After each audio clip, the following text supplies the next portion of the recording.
Let's begin with the summit and the realistic expectations here. Well, I think that the expectations over here in Washington, at least, are quite low, aside from those in Trump's immediate orbit. If there isn't really a discussion about land swaps, then there's no real movement towards a final settlement. It's just a ceasefire, and those two things are quite different. And even if the territorial swaps do end up entering the equation, there's so many other issues associated with them. You have to dismantle civilian administrations. You have to relocate Ukrainians who don't want to live under Russian rule. You have to destroy fortifications, which Ukraine fears will lead to a new Russian escalation. And then there's not to mention the questions associated with the potential lifting of sanctions. I know the presence of Siluanov, the Russian finance minister, Kirill Dmitriev, the RDIF investment fund head, should be aimed at stimulating future economic cooperation. But there's so many uncertainties. Right, but this is just the first meeting between these two men in some 6 years. I mean, I'm assuming so much of this about listening and confidence building. Exactly, yeah, I agree with you.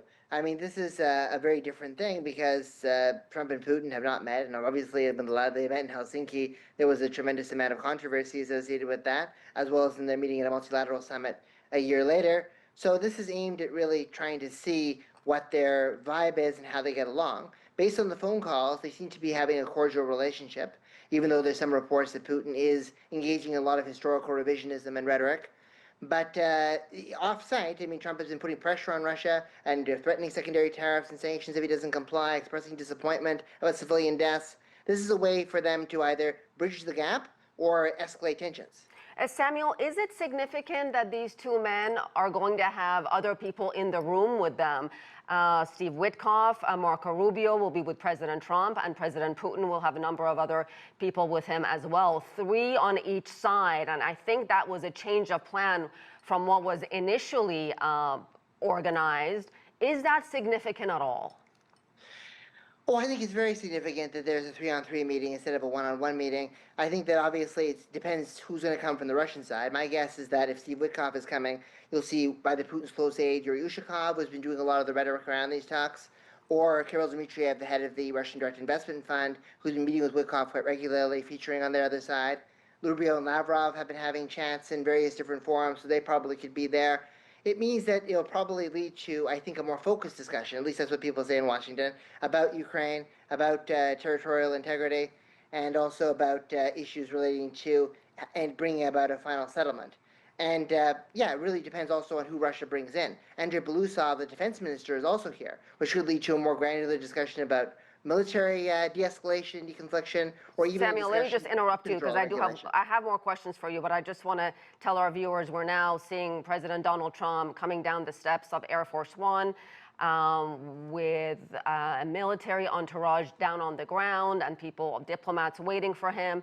We're going to wait and see what happens and when President Putin, from what I understand, we're going to see President Putin come out of his plane. So we're going to watch that in a second and then see what happens. As you can see, the stage has been set on the tarmac, and now we're watching Vladimir Putin come down the plane, and let's see how this all unfolds. But the stage has been set on the tarmac. This is Elmendorf Air Base in Anchorage, Alaska. A red carpet has been laid out for the leaders to meet at some point, we're assuming, shake hands, and they're going to walk to a platform that says Alaska 2025, and you're going to see that in a moment. Let's just keep these pictures rolling. The red carpet, by the way, we should add, you cannot see it in this shot, but there are 4 F-22 fighter jets that are lined up along that red carpet. And ironically, among the duties of the aircraft squadrons at Elmendorf is to intercept Russian aircraft that might venture into American airspace. And now you see Vladimir Putin walking down. Samuel, while we're watching these pictures, let me ask you a question about how important rapport and the personal relationship with these two men, how important is that as they embark on this high-stake summit? I think it's really important, obviously. I mean, Trump has counted on the fact that he has rapport with Vladimir Putin, and that's why the war can end easily and seamlessly. But it's kind of very difficult to predict what will happen next, because obviously he thought that he was going to be able to end the war on day one with that rapport, but it doesn't seem as if Putin has been able to budge because he's annexed the four regions legally as part of Russia, right? Kherson, Zaporizhia, Donetsk, Luhansk are all part of Russia by the Constitution. So for him And here we go, and Samuel, I know you can't watch this, but let me just tell you what's happening now. They're on the red carpet, they're shaking hands, they're greeting one another. It all seems very cordial and friendly, and they're walking down that red carpet I mentioned earlier. And I'm guessing they're going to walk onto that platform that I mentioned that says Alaska 2025 on it. What is the best case scenario that you envision from this summit? How do you define a successful meeting? Well, I think a successful meeting would probably be basically defined by some kind of understanding about territorial integrity and dealing with this, and also maybe a short-term cessation of some hostilities. There were a lot of reports, for example, that Vladimir Putin would agree potentially to an aerial cessation of those drone and missile barrages that have been hitting Kiev, Odessa, and some other cities. Maybe in exchange for Ukraine, also ending the drone strikes on Russian energy facilities that have been so damaging to the Russian economic output and have hurt financing to the Russian war machine. So that might be one understanding that could be reached. Another understanding could be that if that is achieved, Trump will hold off on new secondary tariffs or sanctions that could be damaging to the Russian economy, and that will make it very difficult for basically a new escalation from Russia. So I think that they can come to some limited understandings, maybe about de-escalating the scale and scope of the conflict. I'm much less optimistic that they're going to be able to come up with any kind of final grand bargain at this stage. And what is Vladimir Putin here hoping to get from these talks? Well, I think that Vladimir Putin is going to aim to basically see if he can forestall further sanctions and further tariffs from the United States. I think that's obviously a key priority for him. I think another thing that's also very important is that Vladimir Putin wants to make sure that this settlement ends up generating some kind of a victory for him, right? And obviously, that would mean, for example, the Ukrainians. But victory for Vladimir Putin is not necessarily victory for Ukraine's President Zelensky, right? Right, no, that's what I'm just saying now. Like the withdrawal of Ukraine from Donetsk is something that he would be considering a major symbolic victory. The liberation of Donbass was considered to be one of the initial goals of the so-called special military operation. He renounced the independence of Donetsk and Luhansk republics ahead of that back in February 2022. But that would be a disaster for the Zelensky administration, because effectively it would mean that Ukraine has to cede two large cities, Kramatorsk and Sloviansk, and potentially fortifications that could lead to Russia entering Kharkiv and Odessa at a later stage. Well, so whatever is good for Russia from a status and territorial point of view is seen in Ukraine as automatically something bad. I think now seen in Europe automatically is something bad too.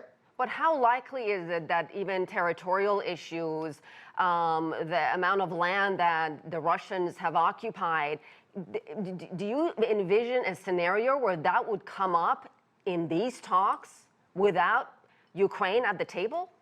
I think it's possible, given the fact that Trump and particularly J.D. Vance is against the inclusion of Europe at the table, and also is skeptical about what Ukraine can bring to the table. I mean, they seem to see this war through the prism of a proxy war. That's kind of what even Marco Rubio had said back in March, that this is a proxy war between the United States and Russia. There's some even in the Trump orbit who see it as in a broader sense, as some kind of a proxy war between the United States and China. So there are questions in the Trump administration about whether Ukraine has any bargaining power, any leverage, or anything to bring to the table. Obviously, Democrats in the United States, and there's many establishment Republicans, and even some Trump allies like Lindsey Graham, which really want Ukraine to be there. Rubio also has been rumored to be wanting Ukraine to be there too, and having Europe having a greater role. But Trump and Witkoff and J.D. Vance, who I think are the most powerful people in this administration, are not so fussed as to whether Ukraine is there or not, and that's why discussions may continue even without Ukraine's input. And it seems like Vladimir Putin also wants to expand the discussions to include other issues, nuclear arms, perhaps sanctions relief? Yeah, exactly. I think that that's definitely a possibility. Nuclear arms reduction could occur. Geostability discussions are there because of Belousov. Sanctions relief is happening with the finance minister being there.